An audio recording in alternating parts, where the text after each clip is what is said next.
The wolf's growl sliced through the winter silence, sharp as a blade through sinew. Luke Mercer reined in his horse, head tilting toward the sound.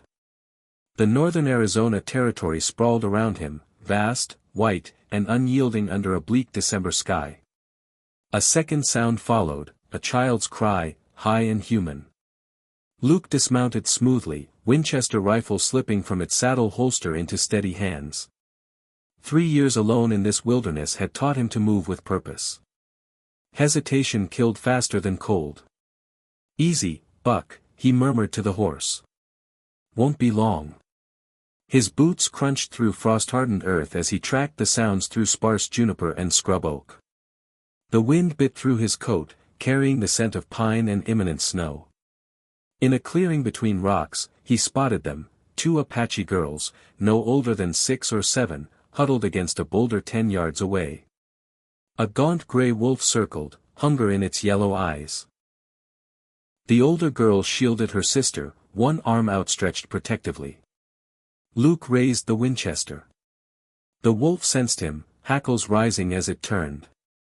The rifle's crack shattered the stillness, echoing across the empty landscape. The wolf collapsed mid-snarl, its final breath a faint puff in the cold. The girls stayed frozen, dark eyes flickering between Luke and the dead animal. He lowered the rifle and crouched to their level. "You're safe now," he said softly, his voice gentler than he remembered it could be. "Wolf's gone." He offered his canteen. The older girl studied him, her weary eyes too old for her years, before taking it and letting her sister drink first. Their deerskin clothes were thin, no match for the cold. Luke shrugged off his coat. "Storm's coming. My cabin's close." The older girl took the coat, wrapping it around them both. The younger one stared at him, searching for something unnamed. When her small hand grazed his sleeve, the touch stirred a forgotten warmth in him. Luke lifted the girls onto Buck's saddle. The sky darkened, heavy with snow. Finding their people would wait, the storm decided for him. "Hold tight," he said, leading the horse toward home. The cabin emerged through thickening flurries, a simple log structure with a stone chimney trailing smoke. It was shelter, not a home, for 3 lonely years. Inside, the sparse room held a fireplace, a rough table with 2 chairs, a narrow bed, and a single photograph on the mantel, Sarah, his wife, gone after their stillborn son. Luke settled the girls by the hearth, building the fire higher. "Get warm," he said. "I'll find food." He heated beans and sliced bread while the girls whispered in Apache, their voices filling the silent cabin. The younger one pointed at the photograph, a question in her eyes. "That's Sarah," Luke said, throat tight. "She's gone. Gone." A small word for the twin graves he'd dug behind the missionary hospital, for his retreat into this wilderness. The girls ate cautiously, the older one tasting each bite before her sister. Luke watched from his chair. "You got names?" he asked. The older girl hesitated. "Tala," she said. "She's Winona." "Luke Mercer," he replied, tapping his chest. Tala nodded, acknowledgement rather than trust. As darkness fell, Winona slept, curled against her sister. Tala fought sleep but soon succumbed. Luke spread his bedroll by the fire for them and lay in his bed, the cabin's emptiness disrupted by their soft breaths. For the first time in years, silence didn't weigh on him. Dawn brought hoofbeats. Luke grabbed his rifle, senses sharp from years alone. The girls slept as he stepped onto the porch. A woman approached on a paint pony, her dark hair braided under a faded red blanket. She stopped, assessing him. Tala appeared, eyes widening. "Inali!"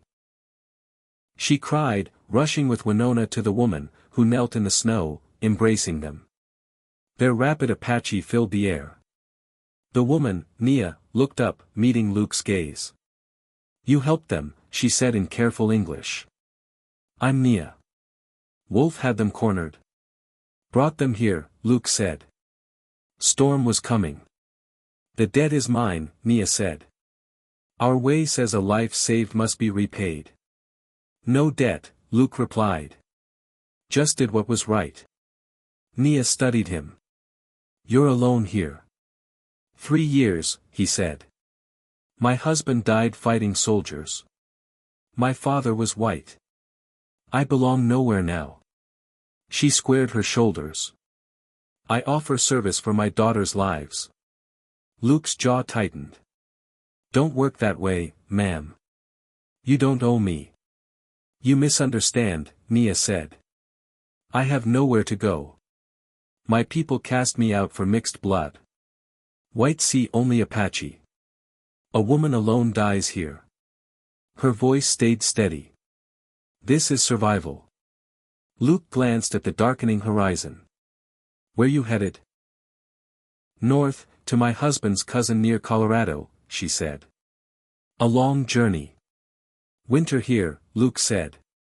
Till spring thaw. Then decide. Nia nodded. Until spring. Weeks passed, and the cabin changed. Nia mended Luke's shirts, organized supplies, and stretched their food with winter plants. Winona followed Luke during chores, handing him tools. Tala kept her distance but learned English words, asking about chess pieces Luke had carved years ago. Teach me, she said. So he did. In late January, 2 men from a settlement 20 miles east arrived, Frank Miller and Jim Dawson. Heard you got company, Mercer, Miller said, eyeing Nia in the doorway. Didn't peg you for taking up with Indians. My business, Luke said evenly. What's yours? Talk of renegades up north, Dawson said. Army's forming a militia. Folks are nervous about Indians hiding out. Nobody's hiding, Luke said. Waiting out winter. Colonel Bradley's talking about cleaning house come spring, Miller said, smiling coldly. Don't get too comfortable. After they left, Nia's knuckles whitened around a spoon. They fear what they don't understand, she said. That night, she spoke of her mission school education, her marriage against both families' wishes, and her losses. I've walked between worlds, she said, braiding sinew. 2 white for my mother's people, 2 Apache for my father's. Those men don't decide what happens here, Luke said. They already have, Nia replied.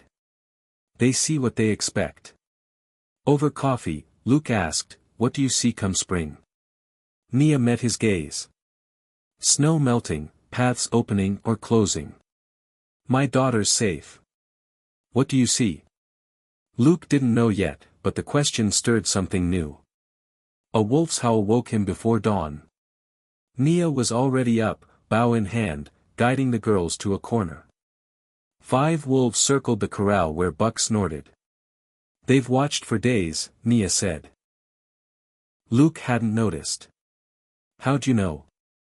I listen, she said, handing Tala arrows. They took positions, Luke at the door, Nia at the window. When a wolf lunged at the corral, Luke's shot dropped it. Nia's arrow killed another aiming for the chicken coop. The pack retreated but lingered.